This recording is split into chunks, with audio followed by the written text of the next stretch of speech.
See you, Buffaloes. Deion Sanders and the Colorado Buffaloes were picked to finish 11th out of 12 teams in the Pac-12. Also, there is a guy that is going to be playing a lot of offense. I think you guys know who it is. So we got to talk about it after the bumper. Stay tuned.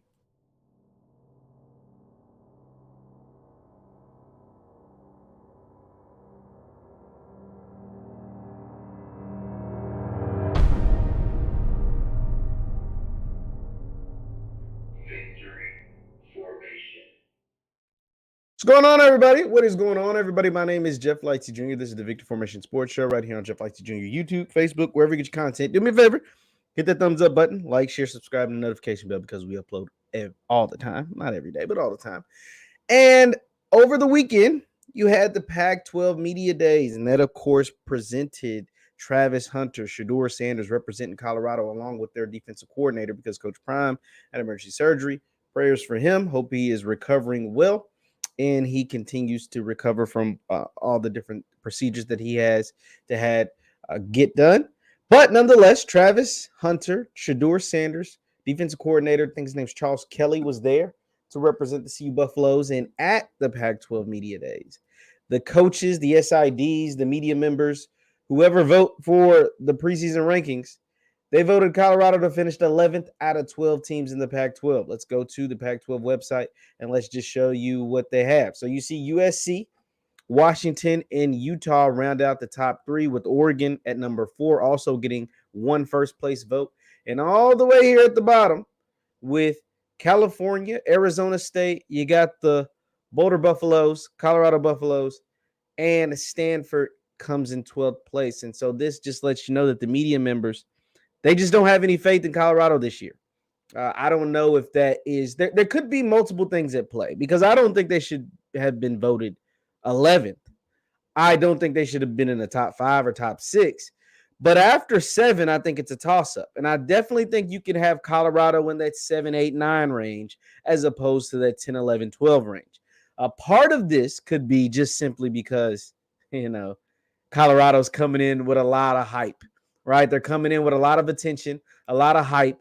And some people find resentment towards that because their head coach is a Pro Football Hall of Famer, because their head coach is a College Football Hall of Famer, because their head coach is very brash and braggadocious and everybody wants to talk to him and he always has a microphone and a camera in his face. That could rub some people the wrong way. And so therefore that could force them, or not force them, but that could in their mind, in their own brain, kind of have them hating on Colorado a little bit and put them at number 11. I don't think they're a top 4, top 5 team in the Pac-12. I also don't think they're a bottom 3 team in the Pac-12 or a bottom 2 team. I don't think they're the 11th best team or the second to last worst team in the Pac-12. No, I don't think that. Now, this is all preseason, but I just don't. And so that I definitely think that played a factor into this voting here. Because when this was the same team that went 1-11 in 2022. I get why you have them at the bottom. But this is a team that overhauled 90% of the roster. This is a team that brought in 60 some odd transfers, 70 some odd transfers. And a lot of them played at their former schools. Maybe not started every single game, but they played a ton and they've got valuable experience. And you bring in some of the best recruits in the country. You're bringing in some of the best transfers in the country, and a Travis Hunter and a Shedeur Sanders. Some of the best recruits in the country, like a Cormani McClain, like a Adam Hopkins. These guys were ranked 4 and 5 stars. No, these guys were highly touted guys. And so that has to play a factor. And I don't think they should have been number 11. But like I said, some of the braggadocious stuff, some of the media attention, some of the hype and fanfare can rub people the wrong way and therefore can impact their judgment. Or some people could just call it could just be hating, and that's why they voted you at number 11. Don't think you're the 11th best team, but it is what it is. What also came from the Pac-12 Media Day, like I said, Shedeur Sanders was there, Travis Hunter was there, and they talked a little bit about their team and about what they got going on. And one of the things that was asked about them, they asked Shedeur, how has it been going at Travis on defense and with Travis on offense? And one thing Shedeur let us know quite candidly is that Travis has been mainly working with the offense. Now, I don't watch a lot of their vlogs and stuff from Well Off and from Deion Sanders and all those different guys. So maybe this is something that you guys already knew, but this is something that I've been advocating for Travis ever since he was at Jackson State. Travis is a better receiver than corner. If anybody's seen, not to say that he's a bad corner, he's not a bad corner. He can be a really good corner. He's a special athlete, but he is next level at receiver. Like at receiver, Travis runs routes. Travis, the way he attacks the ball, Travis's pure athleticism, it just stands out just like crazy at the wide receiver position. And I've been saying ever since he was at Jackson State, like, yo, if he just went full time at wide receiver, he could be a top 10 draft pick. Like we could be talking about him like we talk about some of the best receivers in college football coming into said draft, whether it's the 23 draft, 24 draft, etc. Or when Travis, it would have to be the 25 draft.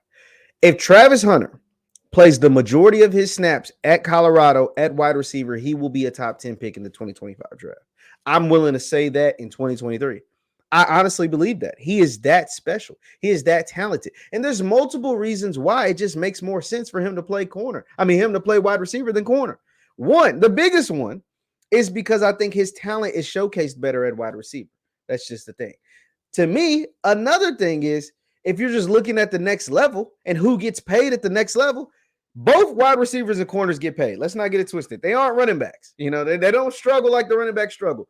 Quarterbacks, wide receivers, left tackles, edge rushers, they all get paid. They ain't running backs. But the wide receivers get paid more than the corners. You can be the top of the top, the elite, the Jalen Ramseys, the Jair Alexanders, the whoever at cornerback, and still not get paid like a second or third tier wide receiver. That's just the truth. Now, if you become a top of the line wide receiver, yeah, you're one up in the cornerbacks, both in guaranteed money and in year average. Let's just look at it. I'm taking a look. We're going to take a look at wide receiver salaries by over the cap. Over the cap. This is actually, I want to go to the cornerback salaries first. Let me go to the cornerback. So these are the top cornerbacks in the entire NFL when it comes to contracts in average year. So Jair Alexander is the highest paid cornerback year to year average. He gets $21 million a year. He signed a 4-year deal, $84 million, $30 million total and guaranteed, $20 million a year, $84 million. You got Denzel Ward. He gets Jair gets $21 million a year. Denzel gets $20.1. He had $70 million guaranteed because he signed a bigger deal at $100 million extra, more guaranteed money, more total contract money, but less year to year. Jalen Ramsey is third. Once again, he's at $100 million, $20 a year. Also got $71 million guaranteed, $43 fully guaranteed. So these are the top of the top line cornerbacks. Then we're at 19.5 for Marlon Humphrey, 19.4 for Marshawn Lattimore, $18 million for Xavier Howard, and 17.25 for Tre'Davious White. So these are what the 1, 2, 3, 4, 5, top 5, top 6, top 7 cornerbacks in the league get. Like that's it. But the top being Jair at 21 a year.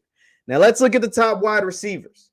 And this is why it just makes more sense because I think Travis is talented enough and works hard enough to where he could end up being an elite player, not just at the college level. I think he's going to show that this year, but he could end up being an elite player at the NFL at the professional level. The top wide receivers in the league, they get bigger contracts in total value. They get bigger contracts in total guarantees, and they get bigger contracts in fully guaranteed. Tyreek Hill is the highest paid wide receiver in the NFL. He makes $30 million a year. His total guarantee is $72 million a year. Total guarantee is $72 million. He gets $30 a year, and he had $52 fully guaranteed. All of that being higher than the highest cornerback. Next is Devontae Adams, $140 on his contract, $28 a year, $65 guaranteed. So his contract's $140, higher than all of the total contracts for the cornerbacks. Next is Cooper Kupp, $80 million, $26 a year, $75. So we've got to go down 1, 2, 3, 4, 5, 6, 7, 8, 9 to the 9th highest paid wide receiver, and that's DJ Moore, who just got traded to the Chicago Bears from the Carolina Panthers. We've got to go down to the 9th highest paid wide receiver to get to what would equivalent be the highest paid cornerbacks. So you could be the 8th highest paid wide receiver and top the list or be right at the top of the list of highest paid corners. And this is DJ Moore. And this is no disrespect to DJ Moore or Keenan Allen or Mike Williams, but there's nobody on this planet that would tell you DJ Moore does his job better than the Jair Alexander, that does his job better than Tre'Davious White, or Jalen Ramsey, that does his job better than Denzel Ward, that does his job better than Marshawn Lattimore, that does his job better than Xavier Howard. There's nobody on the planet that would tell you that. But he gets paid just as much, and if not more, than most of those guys. Now you can say, oh, Jeff, some of the best corners are still on rookie contracts. Pat Surtain, Sauce Gardner, Tariq Woolen. They'll reset the market. They'll get up there. And you're right. Those guys, well-deserved, will. When Sauce Gardner's up for a contract, best believe he's going to get top dollar. Same with Patrick Surtain. Same with Tariq Woolen. But you know who also hasn't got paid and is also playing on rookie contracts? Guys like Justin Jefferson. Guys like Jamar Chase.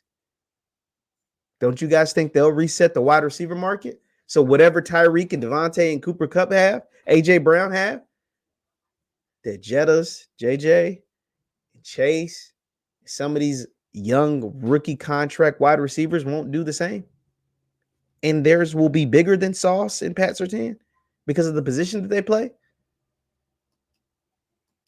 Travis is a smart kid. Coach Prime's a smart guy.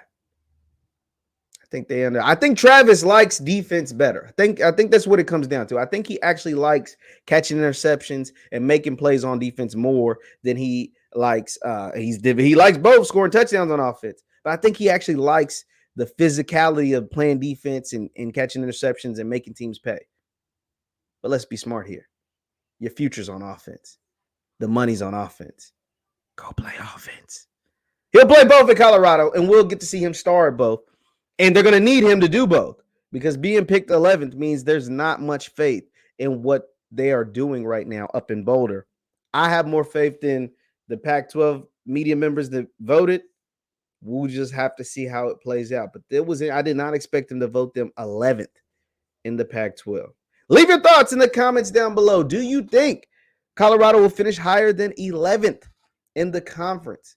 And do you also think Travis should focus more on wide receiver or cornerback?